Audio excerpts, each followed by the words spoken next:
Hello, hello, hello. I am so excited to be here this morning. It's Fitness Friday. Yay! This is my favorite day of the week because I get to be here with you guys. And I love sharing and teaching and engaging this way.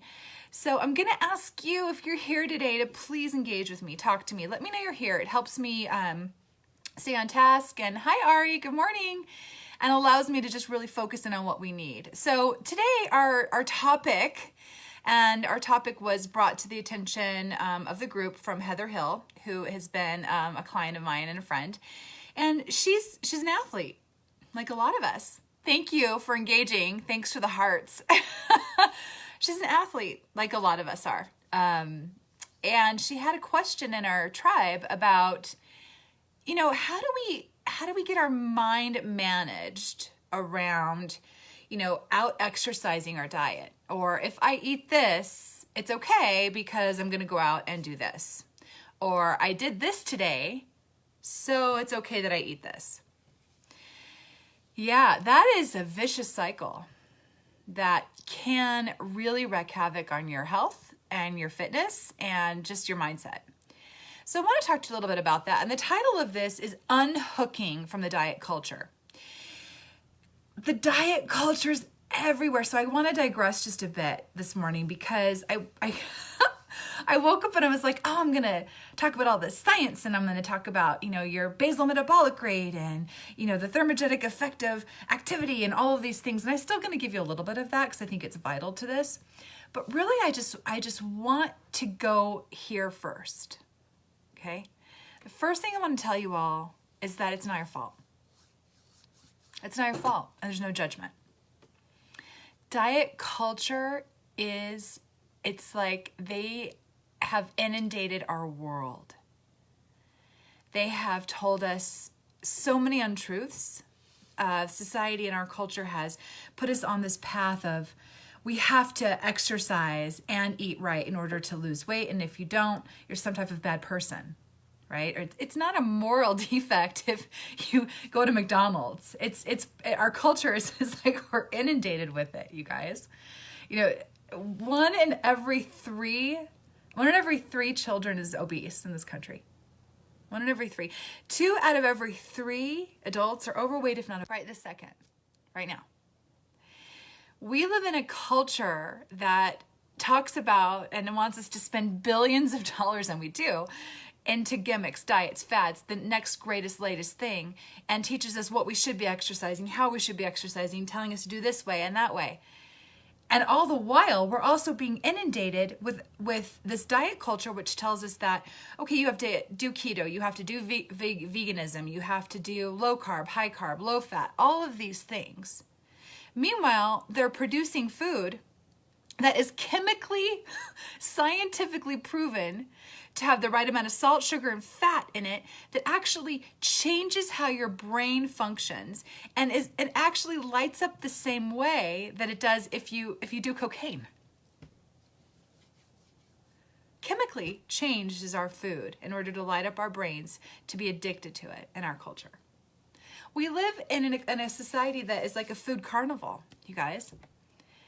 We've been hooked into this line that diet and exercise is the key to weight loss and doing everything properly. Yet we're constantly getting these signals to go eat the convenient food, and it's there, and then once we eat it, it's like this addiction to it. So yes, okay, we've got to have self-control. Yes, great. Motivation and self-discipline is all important. At the same time, it's like, what do we do? Like it's like confusion is meant to just destroy us. Like they send us all these mixed signals. So let's get down to the nitty gritty of this, you guys. Let's just get real for a minute. So most of you, if not all of you, have had some type of addiction, obsession, fear of food, there's some type of an emotional connection to food in some way, and some of it's not always great, right? So if you're like me, and not all of you know my whole story, but part of my story is that, I had this food obsession. Now, there's no judgment here because my food obsession led me down a road of eating disorders. And then there's other food obsessions that can lead you down, binge eating and cause you to become overweight. Some of them can cause you to become underweight. In fact, there was a study done in our high schools, and the study shows that 1 out of every 2 females and 1 out of every 3 males in our schools right now in high school is either trying to lose weight, is either thinking about losing weight, not happy with their bodies, or is doing extreme dieting. So we're all extreme dieting, but we're still the heaviest, the country, the most unhealthiest, and the fattest country out there. So what is the disconnect? All right, so here's what I think it is. So I think that the disconnect has happened is that, we've associated so long diet and exercise as the answer to weight loss. So we buy into all these different fad diets and things that are supposed to work, when in reality it sets us up for failure. Because diet and exercise cannot be hooked together. They cannot. Because what that creates is a negative connotation with exercise. What that creates is we have to exercise in order to lose weight. We have to do it this way in order to lose weight. We have to do CrossFit to lose weight. We have to run to lose weight. We have to do all these certain things to lose weight. That's not true at all. So what's really true is that, to be honest with you, the science of it is that our basal metabolic rate is about almost 60% of our balance system. And then after that is the thermogenic effect of food and the thermogenic effect of activity. So those are about 15% each, maybe 20% each. So what does that tell us? That tells us that really only 20% of our exercise is going to count for a calorie balance. So only 20% of what we do is really going to take that calorie balance down. We can't change, mostly we can't change our basal metabolic rate. And most of the time you can't change the thermogenic effect of food. That's how the calorie balance shifts, or what they say calories are, right? So if you're exercising and you're exercising, you're exercising, you're exercising, if you're exercising to burn off food, if you're exercising because you think it's going to make you lose weight, if you're exercising because you feel guilty about what you ate the night before, if you're exercising as punishment, then exercise is going to always be punishment. Exercise is always going to be a negative connotation in your life. Exercise is never going to be enjoyable. Exercise is never going to be something that you want to do. So what our diet culture has done is we've meshed them together. You've got to unhook from that. You've got to unhook from that, because exercise is not about something we have to do. It's something that we get to do. And our culture has put us in a situation where, we live in this food carnival, but also we drive to get to the food carnival. We don't ever walk anywhere. We don't ever have to be active to do anything anymore. All we have to do is sit and get on our computers, get food delivered to us. It's constant access. And so what that's created in our life is it's created this imbalance, right? And it's caused us to become overweight in that way. That imbalance is causing us to be overweight. And then our association, this negative association with exercise, shifts the relationship we have with food, because we're now trying to outdo our food with our exercise, when in reality, our bodies are meant to move. Our bodies are meant to move. We are not meant to sit. We are not meant to stay still. We are meant to walk. What's the alternative to walking? Is there one? No, we're meant to walk every day. So we're meant to run. We're meant to sprint. We're meant to play and have fun and jump on things and do the different things that we're meant to do. That doesn't make us an athlete. It's so funny. It's interesting. People say, I'm a cyclist. I'm an athlete. Yeah, that's great. You can call yourself an athlete, but really you're just moving. I mean, let's just be honest here. We're all athletes. We all move. It's part of movement. And our society has called us athletes because we move. Because most of people don't. It's crazy to me. So I want you to understand this. Your movement does not make it okay for you to go abuse the food carnival that's out there. It doesn't make it okay. So it only takes up this percentage of what our balance is. It's 20% is the thermogenic effect of food. And the other 20% is about the thermogenic effect of activity, right? So if you think about it in those terms, that 20% is only affecting your imbalance. So, if you want to lose weight, you have to have a thermogenic effect in the other direction. You have to lose weight. In order to lose weight, you have to burn more than you ingest, right? But if it only accounts for 20%, is it really making that much of a difference? So can we really go out and burn off our food? Or is that just this vicious cycle that's getting you in this habit of hating to exercise because you're burning off things that you might have done the night before? Where I've done that. Hey, you guys, I lived that way for a really long time. I tried to make myself feel better from guilt, from binge eating, right? I mean, I've told this story before. You know, that's part of what I did in my life. So, you know, and I want to take you back to that too. There's no judgment here. And this is an example of me doing that. And so I want to show you this picture. You can't really see all of me in this picture, but I'm going to show you how this is a picture of me trying to out exercise food when I didn't know. So I don't know if you can see that. It's not a very good one. I tried to find a full body picture, but that was me in 2005. I was, gosh, maybe 30 pounds heavier than I am now. Before I had a baby, I was marathon running, but I didn't understand that. I thought that, you know, if I'm marathon running, I can burn off everything that I eat, so it doesn't matter what I eat. But that's so not true. It didn't work out for me at all, as you can see. Like, and I'm not saying that 30 pounds is bad. I'm just saying that it's different than it is now. But when I started to unhook from that and understand that, you know, you can't out exercise what you eat. You just can't. You can't do it. It doesn't work. You can't give yourself that out. It's only 20% of that full thermogenic effect of what happens with your calorie balance. So exercise is only 20% of that.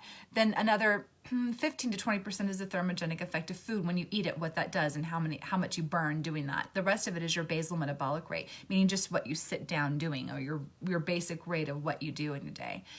So all of that takes into that all goes into consideration about weight loss. So to get your head right around, you know, getting into that vicious cycle of, if I eat this, I need to go run. No, you need to go run because you like it or you enjoy it. Otherwise, don't do it. Don't use it as punishment for food. That vicious cycle is never going to serve you. And it can create massive disordered eating patterns that it did for me. And massive binging on food. And then you're like, oh, if I binged, I hate all that food. I'm going to get up and I'm going to run. I'm going to, you know, work out. I'm going to do all these things. That's not going to work for you because it's going to create this vicious cycle. And good morning, Olivier. Hola. And that vicious cycle can lead to a lot of destructive behavior. So I just wanted to come on here and talk a little bit about unhooking from that diet culture and understanding that the two are not related. Diet and exercise are not related. Exercise it's not even really exercise, it's just movement. And movement should be nourishing and enjoyable. And you should not be punishing yourself with exercise because you binge ate the night before. It just becomes this vicious, nasty cycle. And then you're not even moving because you like it, you're moving because you feel like you're forced to do it. So if you stop punishing yourself with exercise, you're going to start to have a better relationship with what food is to you, and it's actually just fuel, instead of it being like, oh, I'm going to eat this and I'm going to indulge in all these things and then I'm going to go back and exercise or over-exercise to get rid of it. It doesn't work anyway. So it's really just creating a cycle that doesn't work. And over time, your body's not going to be able to keep up with that cycle because your body's going to break down if you're exercising and you're exercising to punish yourself. That over-exercise will break down your hormones. It will break down your joints. It will break down your everything. So if you're exercising for any other reason than enjoyment and health, I got news for you. It's going to come and bite you in the ass. Hi, Heather. This one was for you. So that out exercising your food choices, you've got to unhook from that. They're not related at all. So I know a lot of you out there have probably been in that vicious cycle like I have. And if you have, just let me know. It's okay. Let's be vulnerable. I just showed you, what I used to do. And I would try to out exercise my food. And that picture of me, like I said, I was about 30 pounds heavier before I had my daughter. And I'm not saying that's bad. I'm just saying that's the truth, right? And so for that, like and I would be on this cycle where I would get up and I would run. I would be like, oh, I can run and then I can go eat whatever I want. Well, it didn't work out for me. I just slowly kept gaining weight as I would run marathons instead of losing, which is what people think you will do, right? So how is it that I could be 30 pounds heavier running marathons where now I barely do any cardio, except for me, it's just enjoyable movement. So I look at it completely differently. So I like to hike. I like to bike. That doesn't make me, I'm not going to sit here and say I'm an athlete. What I am going to say is that I like to move. Right? Being an athlete in our culture now is just people that move are athletes all of a sudden. I'm sorry, you guys. We're all athletes. We're all meant to move. We all just don't. So it's an interesting situation that we're in right now in our culture. So if you can unhook from that, you can have much better success, not only with your mindset around exercise and nutrition, but it's also going to allow you to reach your goals a lot faster. So I'm actually going to talk about the diet culture and unhooking from that in a webinar. I'm going to do a webinar in a couple weeks on that exact thing, and the fear of food that we have. This constant fear of, oh my God, can I eat that? Is it going to make me fat? Or am I going to eat that? Is it going to make me lose weight, gain weight? We just don't know anymore because our culture has screwed up our heads with this attachment to exercise and food and what it should look like. And really what it's meant to be has been lost in the mix. Exercise is just a form, it's just movement, you guys. It's just movement. And it's meant to nurture your body and help you and make you feel good, not as punishment for indulging in the food carnival that we have access to at the tip of our fingers, where actually we don't even have to walk to get it. We have to drive, or we can just call it in now. And we have access to tons of food that is designed specifically to get us addicted to it. Designed to trigger our brains to get addicted to that food so that we keep going back for more, right? And we don't have to walk to go get it. We just have to drive to go get it or pick up the phone. So our diet culture has done this to us. So like I said in the beginning, this is not all of your fault. This is not our cultures, our country's overweight, and most of us are overweight, not because it's all of our fault or not because all those people have some, moral, they're not, it's like some character flaw. Right? No, that's not it at all. We all have these obsessions with food because our culture has inundated us with it. We can't stop thinking about it. Most of us go to bed at night thinking about, oh my gosh, what did I eat? Why did I do that? Am I going to get fat? I have to get up in the morning and work out. Or, oh gosh, what am I going to do next time to get on this next yo-yo diet, this next biggest thing, this next way? We're constantly inundated with it. They spend billions of dollars to have us obsess about it when it's very simple. It's very simple. Food, they've scared us into avoiding fruit. Our diet culture has said that fruit is bad. It's insane to me. And so I've learned all these ways to moderate things in order to not be obsessed with the food, to not fear food anymore. And I have all these techniques that I've developed in order to unhook myself from that, because I was hooked on it for a very, very long time. So I'm going to talk about that in my webinar. I'm actually going to teach you my tools and techniques in this upcoming webinar about how I've unhooked from it. And I'm actually going to talk about it more and more. But hopefully this helped. I hope you guys enjoyed this Fitness Friday. I love talking about this stuff. So if you have questions, let me know. But I'm going to tell you something. If you are right now punishing yourself with exercise over food choices, talk to me. Get on the phone with me. Schedule a call with me. I can help you. Okay? All right, you guys. Well, if you have questions, leave them here. And I hope this helped in some way. I hope you understood what I was trying to, if it was landing with you and it resonates with you.